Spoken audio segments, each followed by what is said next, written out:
జనసేన చోటా నేతల తాటాకు చప్పుళ్లకు తానేమీ భయపడనని కావలి మాజీ ఎమ్మెల్యే ప్రతాప్ కుమార్ రెడ్డి వార్నింగ్ ఇచ్చారు. తాను అనని మాటలను మార్ఫింగ్ చేసి సోషల్ మీడియా వేదికగా దుష్ప్రచారం చేస్తున్నారని కావలి డీఎస్పీ వివి రమణకుమార్ కు మాజీ ఎమ్మెల్యే ఫిర్యాదు చేశారు. సోషల్ మీడియా అప్లోడ్ చేసిన వ్యక్తి నుంచి ఒరిజినల్ ఆడియో బయట పెట్టాలని కోరారు. మెగాస్టార్ చిరంజీవి, జనసేన అధినేత పవన్ కళ్యాణ్ ను తాను దుర్భాషలాడినట్లు మార్ఫింగ్ ఆడియో తయారు చేశారన్నారు. చిరంజీవి తనకు రాజకీయ పునాదులు వేశారని, ఆయనంటే తనకు గౌరవం ఉందన్నారు. ఎవరైతే ఆడియో అప్లోడ్ చేశాడో అతని వద్ద నుంచి ఒరిజినల్ ఆడియో బయట పెట్టించే దమ్ము జనసేన చోటా నేతలకు ఉందా అని ప్రశ్నించారు. కొందరు బచ్చాలు ఏవేవో మాట్లాడుతున్నారని, తన ఇంటిని ముట్టడిస్తామని అంటున్నారని, దమ్ముంటే రావాలని సవాల్ విసిరారు.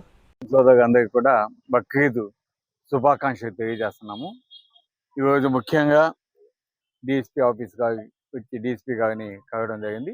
నిన్న కూడా మా నాయకులంతా కూడా వచ్చి జనసేన పార్టీ సంబంధించి కొంతమంది నాయకులు ఇష్టానుసారంగా మాట్లాడటం, మా ఇంటిని దిగ్బంధం చేస్తామని, దాడులు చేస్తామని చెప్పటం, ఇవన్నీ మీడియాలో, సోషల్ మీడియాలో వచ్చాయి. కాబట్టి మా వాళ్ళు కూడా వచ్చి కంప్లైంట్ ఇవ్వడం జరిగింది. అదేవిధంగా ఈరోజు మేము రావడానికి ముఖ్య కారణం, కంప్లైంట్ ఇచ్చినా కూడా వాటికి సంబంధించి ఎటువంటి చర్యలు తీసుకోలేదు ఇంకా పోలీస్ డిపార్ట్మెంట్ కూడా. అందుకే నేను ప్రత్యక్షంగా డైరెక్ట్గా డిఎస్పీ గారిని కలిసి వారికి విన్నవించడం జరిగింది. ఎందుకంటే ఫేక్ ఆడియో రిలీజ్ చేసే సంస్కృతి ఈరోజు కావలి నియోజకవర్గంలో చాలా ఎక్కువగా ఉంది. వాటిని అరికట్టకపోతే దాని వలన పరిమాణాలు చాలా దూరంగా పోయే పరిస్థితి ఉంది. కాబట్టి వాటిని నిర్వహించాలి. లేదంటే ఈరోజు ఒక ఎగ్జాంపుల్, జనసేన కొంతమంది చోటా నాయకులు ఏ విధంగా మాట్లాడారో, వాళ్ళ ఉనికి కోసం మాట్లాడుతున్నారా లేకుంటే దేనికి మాట్లాడుతున్నారో అర్థం కావటం లేదు. ఆడియోని ఎడిటింగ్ చేసి నేనేదో పవన్ కళ్యాణ్ గారిని, అదేవిధంగా నాకు రాజకీయంగా ఎమ్మెల్యేగా పోటీ చేసేదానికి అవకాశం ఇచ్చిన మా చిరంజీవి, ఎందుకంటే చిరంజీవి గారికి ఎప్పుడు నేను గౌరవం ఇస్తూ ఉంటాను. ఈవెన్ ఇప్పుడు కూడా నాతోటి ఎక్కడ కనిపించినా కూడా తన గౌరవంగా నన్ను ఆప్యాయంగా పిలుస్తాడు. అఫ్కోర్స్ పవన్ కళ్యాణ్ గారితో నాకు పరిచయం లేదు, ఎందుకంటే ఎక్కువ నేను ఎక్కడ మీట్ అయింది కూడా లేదు పవన్ కళ్యాణ్ గారిని. ఏదో 1-2 సార్లు అక్కడ మన ఆఫీసులో అప్పుడు ప్రజారాజ్యంలో ఉన్నప్పుడు చూడటమే తప్ప డైరెక్ట్గా నేను మాట్లాడింది కూడా లేదు. నాకు ఏదైనా ఉంటే చిరంజీవి గారితో నేను కొన్నిసార్లు కొన్ని సందర్భాలు, ఎందుకంటే మా వైఎస్ఆర్ కాంగ్రెస్ పార్టీ ఆఫీస్కి వచ్చిన సందర్భంగా కూడా నేను మాట్లాడటం జరిగింది. ఆయన తన ఆప్యాయంగా పరిగణించడం కూడా జరిగింది. ఆయన మీద మాకు ఒక సపరేట్ గౌరవం, ఎందుకంటే మాకు రాజకీయంగా ఆ రోజు ప్రజారాజ్యంగా నన్ను పోటీ చేయడానికి నాకు అవకాశం ఇచ్చింది ఆయన. అదేవిధంగా మా కాలేజీకి 2 సార్లు వచ్చాడు. సో అది ఎప్పుడు కూడా మేము ఆ గౌరవాన్ని ఎప్పుడు ఇస్తుంటాం. కానీ ఎవడో పనికి మాగిన ఎదవ ఎడిటింగ్ చేసి ఆ వీడియోకి పెడితే వాటిని జనసేన బచ్చ నాయకులు కొంతమంది చూసి మా ఇంటిని దిగ్బంధం చేస్తాం అని ఈరోజు భయపిస్తే ఈరోజు ఎవడు భయపడిపోతాడు?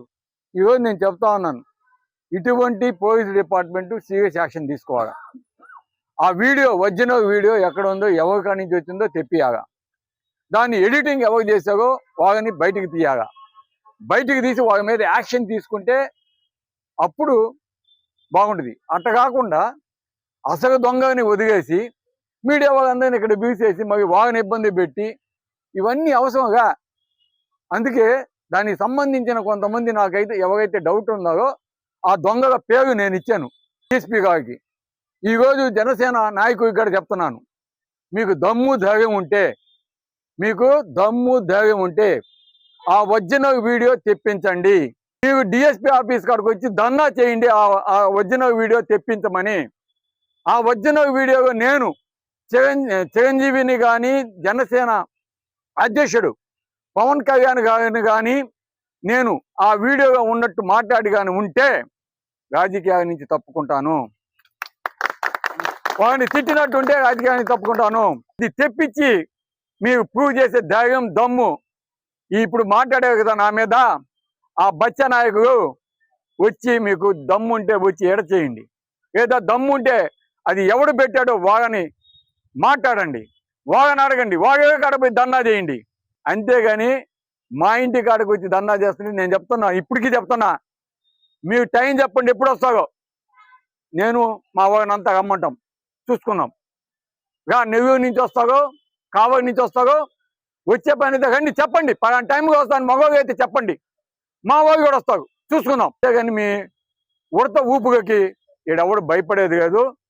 ఇట్లా ఫేక్ డాక్యుమెంట్స్, ఫేక్ వీడియోస్, అదే మార్ఫింగ్ వీడియోస్ పెట్టే వాళ్ళని అంతు చూడండి. మీరు డిపార్ట్మెంట్ కూడా వాళ్ళ మీద కాన్సన్ట్రేషన్ చేసి మగా ఇటువంటి జరగకుండా యాక్షన్ తీసుకోవాలని కోరుతున్నాను. ఆ జనసేన బచ్చా నాయకుడు ఎవడైతే ఉన్నాడో వాళ్ళు కూడా మీకు వీడియోపింగ్ చేశాగా అది తెలియని బుద్ధిసాగి మీరు, కాబట్టి ముందు అవి చూసి కరెక్టా కాదా అని తెలుసుకొని తర్వాత మాట్లాడితే బాగుంటుందని మీకు ఫైనల్గా వార్నింగ్ ఇస్తున్నాను. విశ్వసాయి ఎడ్యుకేషనల్ సొసైటీ వారి Vishwasai JEE topper program NIT లేదా IITలో సీట్ సాధించడమే మీ లక్ష్యమైతే ఆ లక్ష్యాన్ని మీకు మరింత చేరువ చేస్తుంది Viswasai JEE stars elite batch. The salient features of JEE stars elite batch. కేవలం 36 మంది విద్యార్థులు కలిగిన లిమిటెడ్ బ్యాచ్ ద్వారా ప్రతి విద్యార్థి మీద ప్రత్యేకమైన శ్రద్ధ, ఎందరో విద్యార్థులని IIT ర్యాంకర్స్ గా మార్చిన మా అనుభవజ్ఞులైన ఉపాధ్యాయ బృందం, నిపుణులచే ప్రిపేర్ చేయబడిన విశ్వసాయి యూనిక్ స్టడీ మెటీరియల్ మరియు ప్రతి విద్యార్థికి ప్రత్యేకమైన doubt clearing sessions, maths, physics, కెమిస్ట్రీలలో 10,000కు పైగా ప్రాక్టీస్ ప్రాబ్లమ్స్ తో step by step salvation, quick problem solving, revision booklet, full length JEE advanced mock test. 2025-26 సంవత్సరానికి గాను విశ్వసాయి వారి జేఈఈ స్టార్స్ ఇలైట్ బ్యాచ్ లో చేరండి. విశ్వసాయి అంటేనే తల్లిదండ్రుల నమ్మకం, విద్యార్థుల విజయం. Viswasai educational society, Nellore, Tirupati.